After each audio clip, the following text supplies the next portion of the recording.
네, 여러분은 직장에서 좋아하는 일로 1인 기업을 준비하고 있지는 않습니까? 저는 그런 분들 도와서 실질적인 수익을 얻을 수 있게 도와드리는 1인 기업 아카데미의 장영광입니다. 네, 오늘은 1인 기업가에게 꼭 필요한 한 가지에 대해서 말씀을 드리려고 하는데요. 바로 제안력입니다. 그 제안을 할 수 있는 능력을 말하는데요. 본인이 어떤 것을 원하고 어떤 것을 필요로 했을 때 그것을 당당하게 제안을 할 수 있는 능력이 있나 없나, 이게 바로 1인 기업의 승패를 좌우하는 가장 중요한 요소라고 생각합니다. 그래서 그거가 왜 필요한지, 그리고 그런 능력을 키우기 위해서 어떤 방법을 본인들이 써야 되는지 한번 이야기해 보도록 하겠습니다. 네, 1인 기업에게 제일 중요한 한 가지가 전 제안력이라고 생각합니다. 제가 그동안 강의에서 마케팅이든 아니면은 아이템이든 그 다음에 업자든 여러 가지 사무실 이야기했는데, 사실 이런 제한력이 없으면은 그런 아이템들도 굉장히 극대화될 수 있는 게 효과를 못 발휘하고 없어지는 경우가 많이 있었습니다. 지금 저는 직당백이라는 프로그램을 운영하고 있고요. 책도 지금 준비하고 있습니다. 10월에 나올 예정입니다. 네. 1인 기업가의 필수 조건이라고 저는 생각합니다. 당신은 자신 있게 제안할 수 있는가? 라는 어떤 건데요. 예를 들면은 본인이 분명히 이 사람이 제 제품이 필요해요. 근데 제 제품을 먼저 보러 온 게 아니고 저에 있는 다른 걸 보러 왔어요. 근데 그걸 가지고 이 사람한테 내 제품을 판매해야 돼요. 영업일 수도 있고 어떤 마케팅일 수도 있는데 저는 이걸 제안이라고 생각하거든요. 그래서 이런 제안들에 대해서 본인이 평소에 연습을 안 해놓고, 그리고 평소에 해보지 않았다면 정말 중요시하게 못합니다. 근데 제가 직장을 다니면서 제안을 할 이유가 거의 없었어요. 회의할 때 제안하잖아요. 근데 제안할 수 있는 어떤 그 조건이 내가 3년 이상이 됐거나, 그 다음에 어떤 특정한 그런 자리가 아니면은 윗분들한테 제안을 못해요. 그리고 제안하는 걸 별로 안 좋아해요.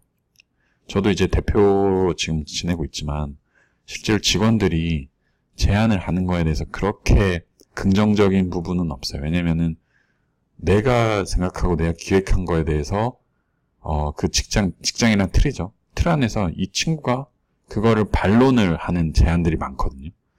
그러면은 아무리 좋은 제안이더라도 처음엔 딱 비판감이 들어요. 그래서 왜 내 말을 이렇게 듣지? 이런 느낌이 들어요. 근데 실제로 저도 직장 다닐 때 제안을 몇 번 했어요. 예를 들면은 제가 다니던 직장이 너무 바빠가지고 한 명이 휴가를 가면요, 아무도 휴가를 못 가요. 그리고 실제로 여름 휴가 빼고는 거의 연차나 이런 걸 못 내는 수준이었어요. 그래서 어느 날은 이제 CEO분이 오셔가지고, 제가 신입사원이었으니까 제안을 하라고 했어요. 그래서 어떤 게 지금 회사에 불편하냐, 그리고 한번 개선사항을 제안해봐라 했는데, 제가 말씀을 드렸어요. 군인들도 대체로 근무할 수 있는 사람이 있는데, 회사는 어떻게 한 명이 빠지면은 아무도 회사가 안 움직이게 이렇게 시스템을 만들어 놨냐.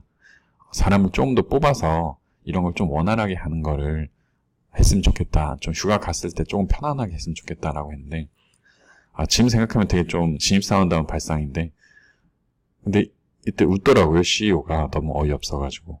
그래서 그 이후로는 제안을 좀 할 수 없었고요. 당연히 팀장님한테 가서 엄청 혼났죠. 그래서 그런 제안을 할 수 있는 여건이 직장에서는 거의 없어요. 한정된 사고 안에서 제안해야 되고요. 눈치를 굉장히 많이 봐야 돼요. 그리고 거절당했을 때 오는 그런 엄청난 뒷감당을 본인이 하기 싫어해요. 저도 그랬고요. 그래서 그 뒷감당을 감당을 못하니까 아예 감당을 안 해요. 처음부터. 이 거절에 대한 두려움이 굉장히 무서운 건데, 실제로 길을 가다가 번호를 물어보거나 길을 가다가 타로를 봐준다고 하거나 요런 저도 이제 타로 강의를 하면서 그런 걸 시키는데, 하는 분들 있잖아요. 정말 대단한 분들이에요. 왜냐면은 거절은 사실 사람의 몸 속에서 DNA로 저장되어 있는 거거든요. 예를 들면은 여러분이 원신시대에 이렇게 걸어가요. 근데 이쁜 여자가 있어요. 원신시대에.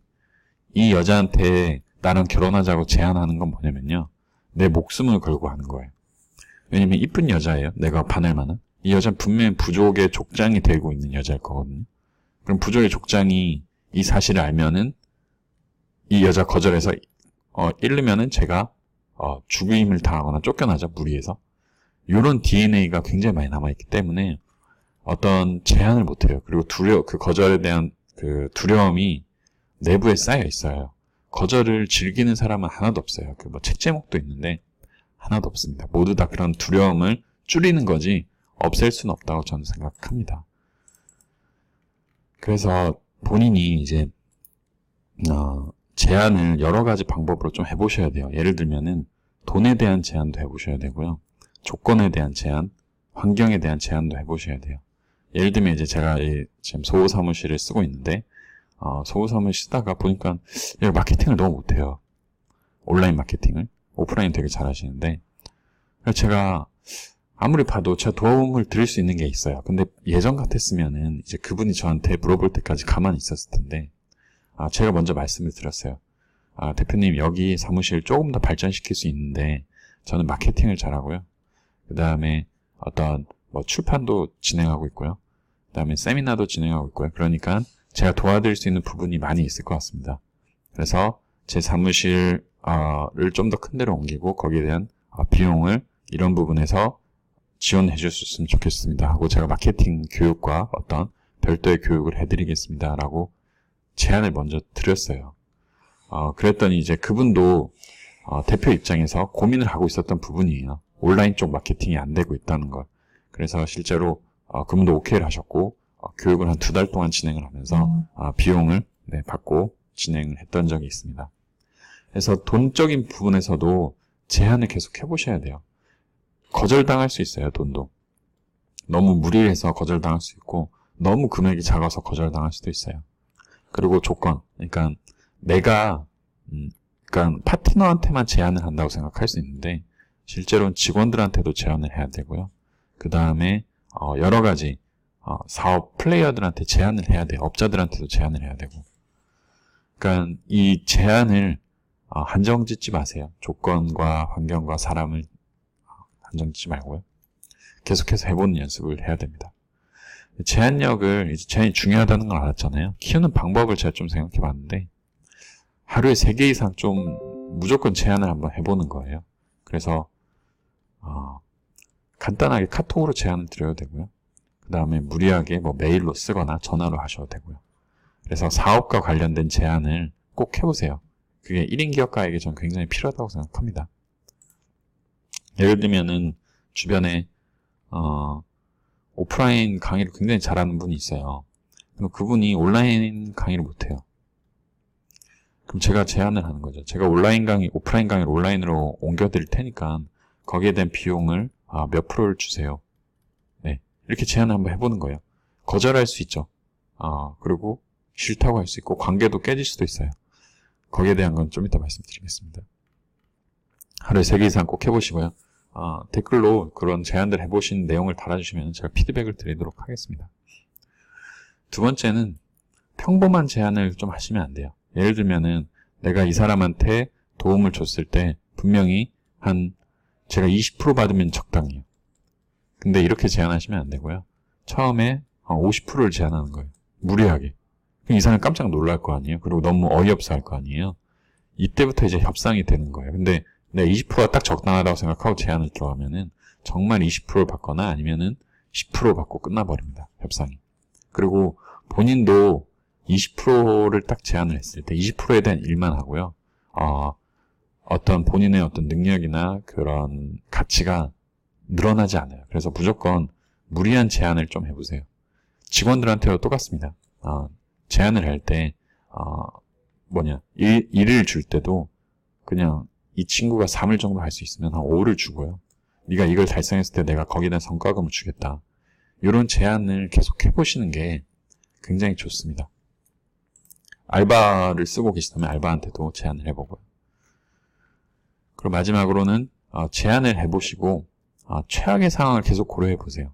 예를 들면 제가 20% 받을 수 있는데 50%를 달라고 했어요. 그럼 이 사람이 미쳤다고 할 수 있잖아요. 그리고 이 관계를 끊자고. 이걸 생각해 보셔야 돼요.